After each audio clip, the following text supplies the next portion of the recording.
क्या आपने कभी हाफ गर्लफ्रेंड से शब्द से सुना है? एक ऐसा रिश्ता जो दोस्ती भी है और प्यार भी, लेकिन पूरी तरह से दोनों में से कोई नहीं। आज मैं आपको एक ऐसी कहानी सुनाने वाला हूं जिसमें एक लड़का, एक लड़की और कुछ पुरानी डायरी छुपी हैं। लेकिन सबसे हैरान करने वाली बात यह है कि जिस लड़की ने ये डायरी लिखी वह अब इस दुनिया में नहीं है। और यहीं से शुरू होती है एक रहस्यमयी और अधूरी प्रेम कहानी। एक रात की बात है।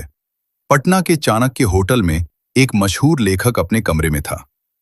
पूरा दिन काम करने के बाद वो बहुत थक चुका था और बस सोना चाहता था। तभी अचानक एक लंबा सा लड़का उसके कमरे में आया। उसके हाथ में कुछ पुराने और फटे हुए नोटबुक थे। लड़के ने कहा, सर प्लीज इन डायरी को पढ़ लीजिए। लेखक थोड़ा चिढ़ गया। उसने कहा, अगर ये कोई किताब है तो इसे किसी पब्लिशर को भेजो, मैं बहुत थका हुआ हूं। लेकिन लड़के ने शांत आवाज में कहा, यह किताब नहीं है, ये मेरी एक दोस्त की डायरी है। लेखक ने पूछा, दोस्त? गर्लफ्रेंड? लड़का थोड़ा रुका और बोला, हाफ गर्लफ्रेंड। यह शब्द सुनकर लेखक चौंक गया। उसने पहले कभी ऐसा शब्द नहीं सुना था। फिर उस लड़के ने अपना नाम बताया, माधव झा।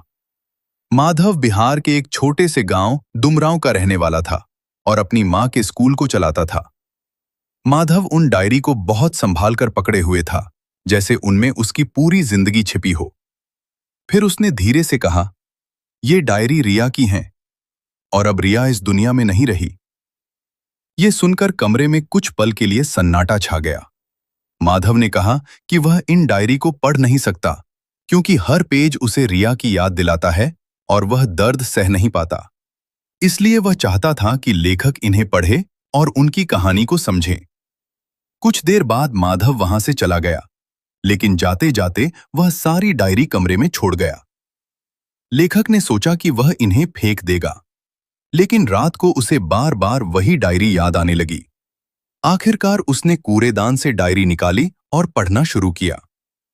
पहले पेज पर लिखा था, 1 नवंबर 2002, रिया का 15वां जन्मदिन।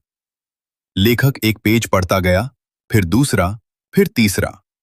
धीरे धीरे उसे समझ आने लगा कि यह सिर्फ डायरी नहीं है, यह माधव और रिया की अधूरी प्रेम कहानी है। अगर यह कोई किताब एक है तो ऐसी इसे किसी कहानी पब्लिशर को जिसमें भेजो। दोस्ती भी थी, मैं बहुत प्यार थका भी हुआ था, लेकिन किस्मत ने दोनों को कभी पूरी तरह साथ नहीं होने दिया। सुबह के 5 बजे तक लेखक पूरी रात जागता रहा। उसने अपना मुंबई जाने वाला फ्लाइट टिकट भी कैंसिल कर दिया। अब वह सच जानना चाहता था। उसने माधव को